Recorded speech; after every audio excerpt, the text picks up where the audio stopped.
Well, good morning. It is Tuesday, December 22nd, and we're here for morning devotion. Again, Walter Bergerman's Crucial or Celebrating Abundance. I think by the time we're done with this book, I'll actually have the title down. Today's is called The Fidelity of God, and it comes from Psalm 36, 5 and 7. Your steadfast love, O Lord, extends to the heavens. Your faithfulness to the clouds, your righteousness is like the mighty mountains. Your judgments are like the great deep. You save humans and animals alike, O Lord. How precious is your steadfast love, O God. All people may take refuge in the shadow of your wings. Psalm 36 plunges us into the reality of faith. At its very center, the psalm voices a glad affirmation that is always again our beginning appointed faith. The psalm begins by remarking about God's own character and God's own way in the world. Faith cannot begin with us, either to celebrate us or to commiserate about us or to claim for us. Faith begins in this daring affirmation about God. What a mouthful it is about God. Your steadfast love, your utter reliability, your faithfulness, your solidarity, your righteousness, your will for our good. There is nothing modest or embarrassed or subdued about this claim.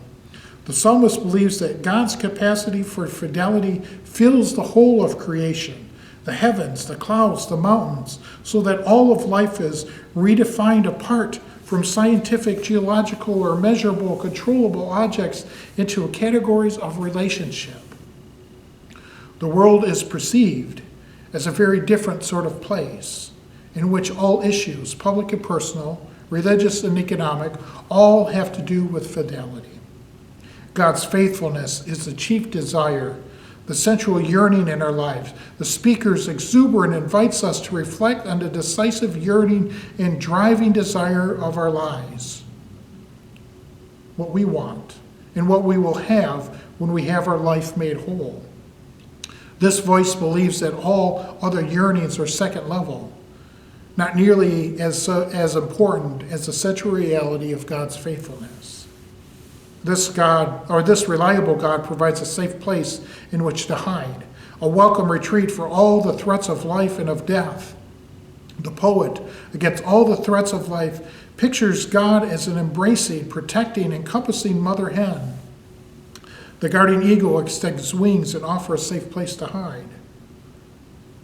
What an alternative. Not to hide in our achievements, nor in our virtue, nor in our possessions, nor in our look, nor in our technology, all of which are enormously precarious and short-term, but to hide in God's cosmic practice of fidelity, to be safe there from every threat and anxiety and fear. The psalm engages us in an act of imagination out beyond the daily retreat of light, of threat, to the possibility of safe communion. And so the simple point of this, your steadfast love, O Lord, extends to the heavens, your faithfulness to all the clouds, your righteousness is like the mighty mountains. In all of our lives, God is faithful to us. That's what fidelity means. God is faithful. God is the one who is faithful in all that we do. We break the covenant. We're the ones that sin and fall short. But God is always faithful. His steadfast love endures forever. His steadfast love is extended to you. And I hope that you feel loved by God in this time.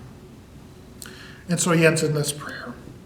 Faithful God, your fidelity is the foundation of our hope in a new world that is coming. For your word is sure. Reorientate our lives around this transformative truth, that we may find our safety in our future in you alone. Amen.